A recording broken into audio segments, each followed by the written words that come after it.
Cette vidéo est consacrée à la seconde partie des rappels anatomo-histologiques. Dans la circulation pulmonaire, à l'inverse de ce qu'on observe dans la circulation systémique, les artères véhiculent du sang déoxygéné et apparaissent par convention en bleu sur le graphe à l'écran.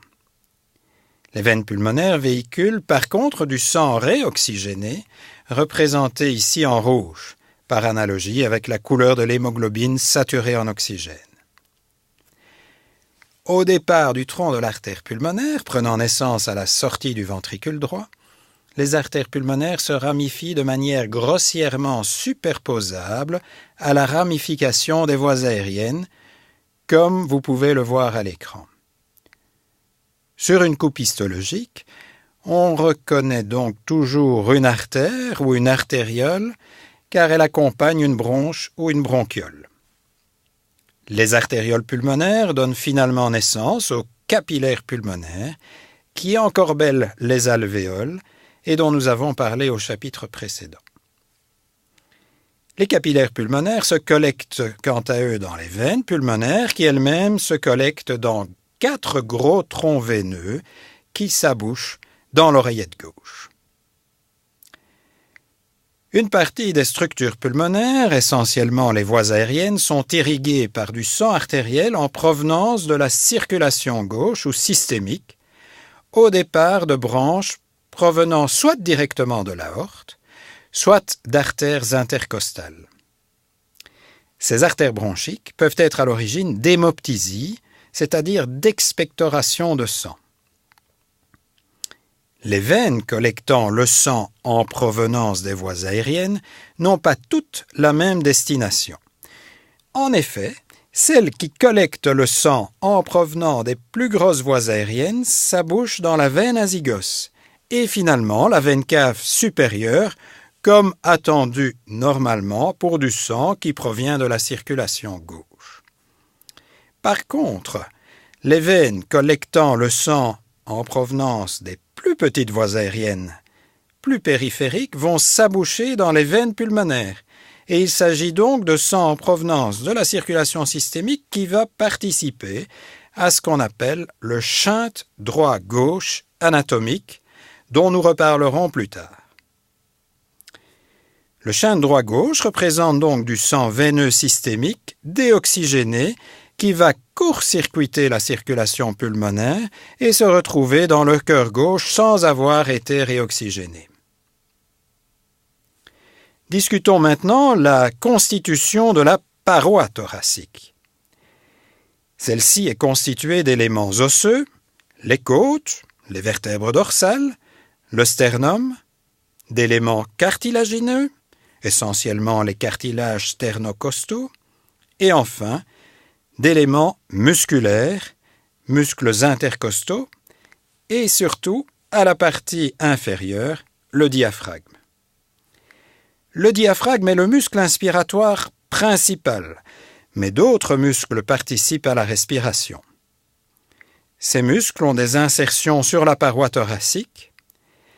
Certains ont une action inspiratoire et sont actifs, même au repos, comme les muscles scalènes. D'autres muscles inspiratoires ne sont recrutés qu'en cas de demande ventilatoire majorée, comme par exemple à l'exercice physique ou encore lorsque la charge mécanique imposée aux muscles inspiratoires augmente, ou encore lorsque le diaphragme est déficient. Citons parmi ces muscles inspiratoires les sternocléidomastoïdiens et les trapèzes. Les muscles expiratoires principaux sont quant à eux inactifs au repos chez un sujet normal. Mais ils sont recrutés, eux aussi, lorsque la demande ventilatoire augmente, c'est-à-dire à l'exercice. Ce sont essentiellement les muscles abdominaux. Revenons au diaphragme, qui est donc le muscle inspiratoire principal. Il a une innervation très particulière, qui dépend des 2 nerfs phréniques, innervant chacun un hémidiaphragme.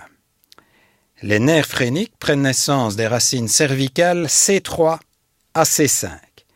Ils ont un long trajet cervical puis thoracique paramédiastinal qui les rendent vulnérables à des traumatismes ou à des compressions, par exemple par des processus expansifs tumoraux. L'anatomie du diaphragme est assez particulière et explique son action mécanique très complexe. Il peut grossièrement être séparé en une partie horizontale, essentiellement tendineuse, qu'on appelle aussi le dôme diaphragmatique, et une partie verticale, essentiellement musculaire, qui correspond grossièrement à ce que l'on appelle la zone d'apposition, car apposée à la face interne de la paroi thoracique inférieure.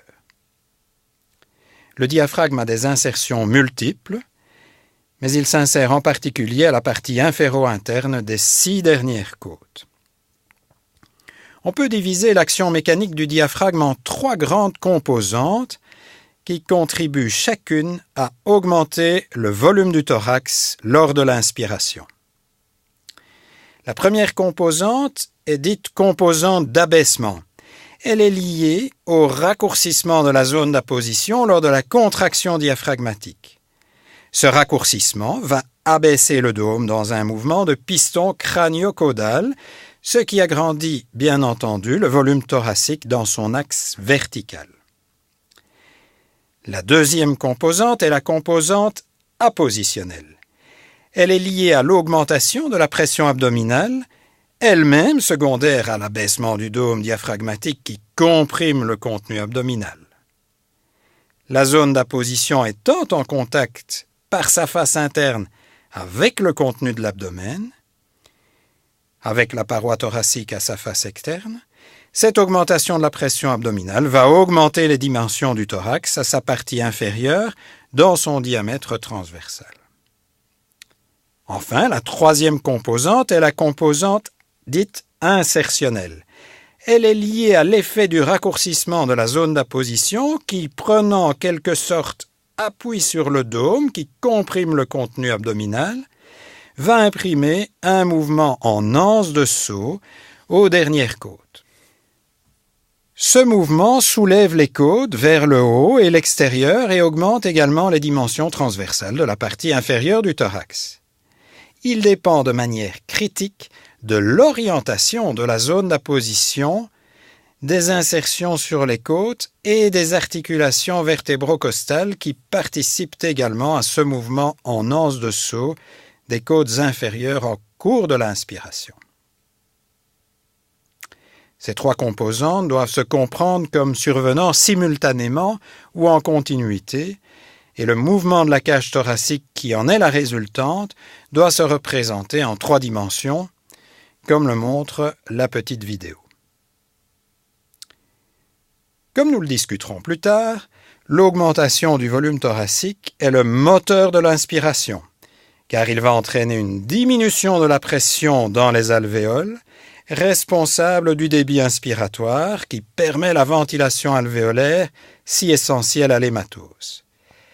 Cette diminution de pression tendrait à diminuer la taille du thorax à sa partie supérieure si d'autres muscles comme les scalènes, qui soulèvent les 2 premières côtes vers le haut, ou les intercostaux, qui stabilisent la paroi thoracique, ne participaient pas, eux aussi, à augmenter le volume du thorax durant l'inspiration. Parlons maintenant de la plèvre, qui est la structure se trouvant à l'interface entre la paroi thoracique et le poumon.